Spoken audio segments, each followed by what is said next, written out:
ang aton dignidad bilang binunyagan. Kay kita man mismo wala ini ginapuy-an. Pamangkuton naton ang aton mga kaugalingon.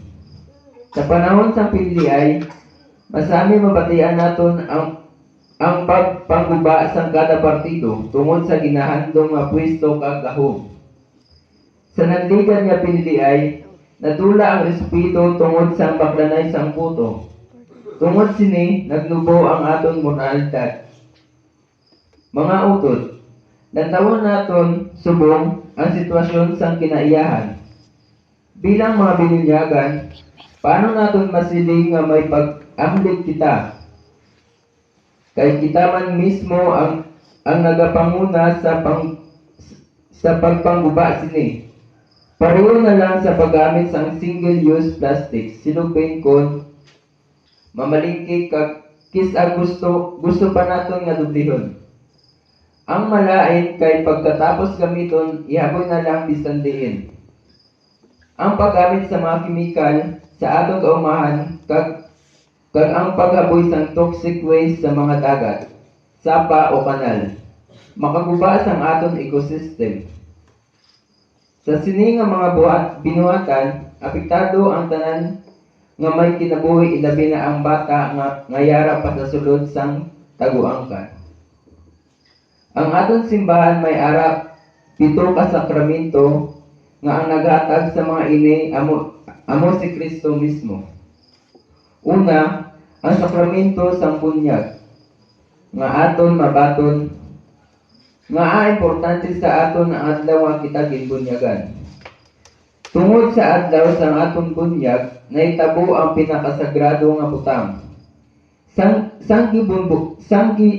ginbubuan kita sang tubig sa aton agtang, ang Ginoo naghatag sa aton sang bag-ong kinabuhi. Nahimo kita nga mga anak sang Dios kag naging membro sang simbahan. Nahimo man kita nga templo sang Espiritu Santo sa tion sang gintaklapan kita sang puti nga panapton o panyal. Ginbalik sang Ginoo ang dignidad, ginhawas kita sa sala napanubli sa mga katigulangan. Sa sini, naging kaupod niya kita bilang iya disipulo nga si Kristo ang ulo, kag kita ang iya lawas. Sunod sa Catechism of the Catholic Church, ang bunyag amo ang kasakramento sa pagtuo sa komunidad sa mga tumuluo nga nagdala sa aton sang bagong kinabuhi. Dire naanggon naton ang grasya sang kaluwasan.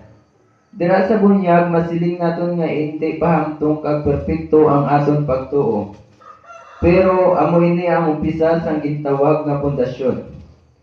Naging pareho kita ni Kristo Jesus nga may misyon sa pagkahari, pagkapari, kag pagkapropeta. Gani, sa tanan nga mabinyagan, aton palambuon ang pagtuo para mabinungahon kag mapuslanon. Makita ang mabasa ganin naton sa Galatia 3 verse 26 to 28. Nagasiling si San Pablo, kay paagi sa pagtuo, kamutanan na ginanak sang Dios. Paagi sa paghiusa kay Kristo Jesus. Ginsuklob ninyo ang kinaugali ni Kristo agud maging kaangay niya. Gani, wala na sing kinatuhay ang mga Hudyo kag mga Hintil, ang mga ulipon kag mga hilway, ang mga lalaki kag mga babayi. Tanan kamo naging isa sa ninyo paghiusa kay Kristo. Ang tumuluo nga binunyagan nagahimo o kung nagapadayag sang iya katungod bilang isang Kristiyano pinaagi sa iya nga partisipasyon. Ang kada isa sa aton may ara sang nagakalain-lain nga bukasyon kag pamaagi, pero isa lang ang aton katuyuan. Ang hangkat sa aton tanan. Ano ang aton katungdanan sa simbahan bilang binunyagan sa pagpanglakaton nga may dignidad? Makita bala si Kristo dira sa atong kaugalingon, sa pamilya, sa simbahan kag sa komunidad? Bilang mga anak sang Dios, Hindi na naton laton nga magdalako pang aton mga kabataan bago sila pabunyagan. Paningkamutan naton nga mapakilala si Kristo sa aton mga kauturan nga nadulaan sa paglaom kag pagtuo. Buligan naton sila magbalik sa aton simbahan agod nga mas makilala pagid nila si Kristo sa ilang kinabuhi. Kag mabatyagan nila ang dignidad nga ila naangkon dira sa sakramento sa bunyag. Ipabatyag naton nga ang Dios mapasayloon, mapainubsanon, kag labi sa tanan mahigugmaon. Katungod naton tanan nga madawat ang grasya nga ginhatag sang Dios sa aton dira sa bunyag. Ang grasya sang kaluwasan. Kabay nga mangin mapag-on kita nga may kalipay sa piyak sa mga pagtilaw sa aton kinabuhi. Aton dumdumon ang mga tinagi ni Kristo sa Ebanghelyo ni San Mateo. Nga lakat kamo kagatuan ninyo ang tanan nga mga tawo sa bugos kalibutan, kag himuha sila nga mga gintutunan ko. Bautisewin ninyo sila sa ngalan sang Amay, kag sang Anak, kag sang Espiritu Santo. Katutuin ninyo sila sa pagtuman sa tanan nga mga ginsugo ko sa inyo.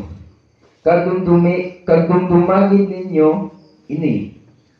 Magaupod ako sa inyo sa gihapon tubtob sa katapusan sang panahon.